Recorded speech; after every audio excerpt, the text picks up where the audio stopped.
கிறிஸ்து இயேசுவுக்குள் அன்பானவர்களே, கர்த்தராயிருக்கிற இயேசுவின் நாமத்தில் உங்களுக்கு அன்பின் வாழ்த்துக்கள். காலை தியானம் எனும் தலைப்பில் சில பகுதிகளை நாம் தியானிக்கப் போகிறோம். இன்றைக்கு நீங்கள் கேட்கப் போவது பாகம் 1, முதலாம் பாகம். இந்த முதலாம் பாகத்தில் இயேசு கிறிஸ்து என்ன போதித்தார், அந்த போதனையை விட்டு இன்றைய திருச்சபைகள் விலகி எப்படி தன்னுடைய சுய கற்பனைகளை போதிக்கிறது என்பதை பார்க்க போகிறோம். தொடர்ச்சியாக இது காலை தியானம். மத்தேயு 6ஆம் அதிகாரம் 12ஆம் வசனத்தை நீங்கள் படித்தால் இப்படி ஒரு வசனம் இருக்கு, எங்கள் கடனாளிகளுக்கு நாங்கள் மன்னிக்கிறது போல எங்கள் கடன்களையும் மன்னியும் என்று இருக்கும். இந்த வசன பகுதியை நீங்கள் பார்த்தால் இது இயேசு கிறிஸ்துவனுடைய சீசர்கள் ஒரு கேள்வி கேட்குறாங்க. யோவானுடைய சீசர்கள் ஜெபிக்க கற்றுக் கொடுத்துருக்குறாங்க, நீங்கள் எங்களுக்கும் ஜெபிக்க கற்றுத்தாங்க என்ற மாதிரி ஒரு கேள்வியை அதில் பார்க்குறோம். அதில் சொல்லப்பட்ட ஒரு ஜெபத்தில் ஒரு பகுதி தான், நாங்கள் எங்கள் கடனாளிகளுக்கு மன்னிக்கிறது போல எங்களை மன்னியும் என்பதாக. 14ஆம் வசனம் சொல்லுது, மனுஷருடைய தப்பிதங்களை நீங்கள் மன்னித்தால் உங்கள் பிதா உங்களுக்கு மன்னிப்பார் என்பதாக. தொடர்ந்து படித்து பாருங்க. அவர்களை மன்னியாமல் போனால் உங்கள் பிதாவும் உங்களை மன்னிக்க மாட்டார் என்று நம்ம 14-15 வசனத்தில் படிக்கிறோம். இன்றைய காலகட்டத்தை நினைச்சு பாருங்க, கிறிஸ்துவனுடைய போதனையை விட்டு திருச்சபைகள் எப்படி வழி விலகிருக்கிறது என்று. ஏனென்றால் மன்னிப்பை குறித்து சபையிலே பேசப்படுவது மிகவும் குறைவு. அதே இடத்துல திருச்சபைகள் மனிதர்களுக்கு மன்னிப்பு கொடுப்பது மிக குறைவு.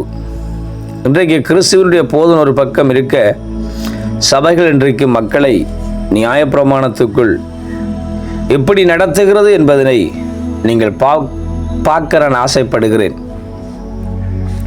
ஏனென்றால் கர்த்தராகிய இயேசு தன் மலை பிரசங்கத்தில் ஏராளமான காரியங்களை கற்பித்திருக்கிறார். அதில் மன்னிப்பும் ஒரு பகுதி என்பதனை நீங்கள் கவனத்தில் கொள்ள வேண்டும். என்னை பொறுத்த வரைக்கும் மன்னிப்பு என்னும் ஒரு விடயத்தில் நம் எல்லாவற்றையும் சாதிக்க முடியும். இன்றைக்கு யோசித்து பாருங்க, ஏன் கிறிஸ்தவத்தில் இன்றைக்கு அதிகமாய் மக்கள் பின்வாங்கி போகிறார்கள் என்றால் திருச்சபை கையாளுகிற முறைகள் தான். ஒருவன் பாவம் செய்துவிட்டால் அவனை பிரசங்கத்தில் பாவி பாவி பாவி என்று குத்தி காட்டுகிறது, சுட்டி காட்டுகிறது. அவனுடைய பாவத்தை சுட்டி காட்டத்தான் வேண்டும், நான் இல்லை என்று சொல்லவில்லை. ஆனால் வேத வசனத்தை படித்து பார்க்கிற போது நாமும் சுட்டி காட்டப்பட வேண்டும் என்பதாக மத்தேயு 7ஆம் அதிகாரத்தில் நீங்கள் படிக்கலாம். அப்போ இருபுறமும் கரைக்குள்ளப்பட்ட தேவனுடைய வார்த்தை என்றால் எங்களுடைய பாவங்கள், எங்களுடைய அசுத்தங்கள், எங்களுடைய அக்கிரமங்கள் அவைகளை விட்டு நாம் இன்னொருவருடைய குற்றங்களையும் தப்பிதங்களையும் பாவங்களையும் சுட்டி காட்ட விரும்புகிறோம். அன்புக்குரியவர்களே, பாவத்தை சுட்டி காட்டத்தான் வேண்டும், அதில் இல்லைன்னு சொல்லலை. பாவத்தை கண்டிக்கத்தான் வேண்டும். ஆனால் அதே இடத்துல ஒரு மன்னிப்பு என்பது எல்லாரும் கொடுக்கப்பட வேண்டும். நாங்கள் எங்கள் கடனாளிகளுக்கு மன்னிக்கிறது போல, அது எல்லா விதத்திலும் கடன் என்றால் அது ஏதோ ஒரு விதத்தில் கடனாக இருக்கலாம். உங்களை யாராவது தூசிக்கிற போது, உங்களை யாராவது நிந்திக்கிற போது, உங்களை யாராவது புறக்கணிக்கிற போது, உங்களை யாராவது பகைக்கிற போது அவர்களை குறித்து நீங்கள் என்ன முடிவெடுக்க போகிறீங்க? யோசிச்சு பாருங்க. நல்ல காலை வேளையில் நம்ம ஏதாவது ஆண்டவருக்கு எதிராக செய்தோம் என்றால் உடனடியாக போய் குதித்து விழுந்து தேவனே இந்த மன்னியும் என்று கேட்குறோம் இல்லையா? நம்ம மன்னிக்கப்பட விரும்புகிறோம் இல்லையா? எங்களுடைய பாவத்தை கர்த்தர் மன்னிக்க வேண்டும் என்று நினைக்கிறோம் இல்லையா? அதற்காக நாங்கள் மனம் வருந்துகிறோம் இல்லையா? ஆனால் யாராவது என்னை தூசித்தாலோ, என்னை குறை சொன்னாலோ, என்னை குத்தினாலோ, என்னை புறக்கணித்தாலோ அந்த மனிதனை நம்முடைய இருதயம் பழிவாங்க துடிக்குது இல்லையா? இதற்காகவா கர்த்தராகிய இயேசு பூமிக்கு வந்தார்? இதற்காகவா கர்த்தராகிய இயேசு மரித்தார்? இதற்காகவா கர்த்தராகிய இயேசு ரத்தம் சிந்தினார்? இதற்காகவா கர்த்தராகிய இயேசு அடக்கம் பண்ணப்பட்டார்? இதற்காகவா கர்த்தராகிய இயேசு உயிர்த்தெழுந்தார்? அன்புக்குரியவர்களே, மிக அதிகமாய் வலியுறுத்தி பேச வேண்டிய ஒரு காரியம் கிறிஸ்துவின் போதனை. அதில் மிக பிரதான காரியம் மன்னிப்பு. வேதாகமத்தின் அடிப்படையே மன்னிப்பதுதான். அப்படி இல்லை என்றால் அவர் தன் குமாரன் அந்த பூமிக்கு அனுப்ப வேண்டிய எந்த தேவையும் இருந்திருக்காது. இன்றைக்கி நம்முடைய இருதயத்தில் நீங்கள் என்ன நினைக்கிறீங்க?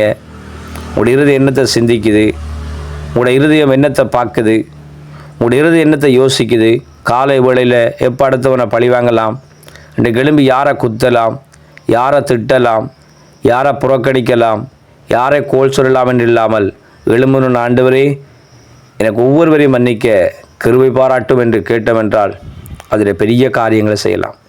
ஜெபிக்கலாம். இரக்கமுள்ள பிதாவே, கிருபையுள்ள ஆண்டவரே, நாங்கள் ஒவ்வொரு நாளும் ராத்திரியிலே தூங்கி அதிகாலையிலே எழுந்திருக்கும் போது ஆண்டவரே எங்களுடைய இருதயத்திலே யாரெல்லாம் எங்களை குறை சொன்னார்கள் என்று நினைக்கிறோமோ அவர்களை எல்லாம் மன்னிக்க கிருபை பாராட்டும். அப்படிப்பட்ட சுத்த இருதயத்தை எங்களுக்கு தாரும். கர்த்தராகிய இருக்கிற இயேசுவின் நாமத்தில் பிதாவே, ஆமென்.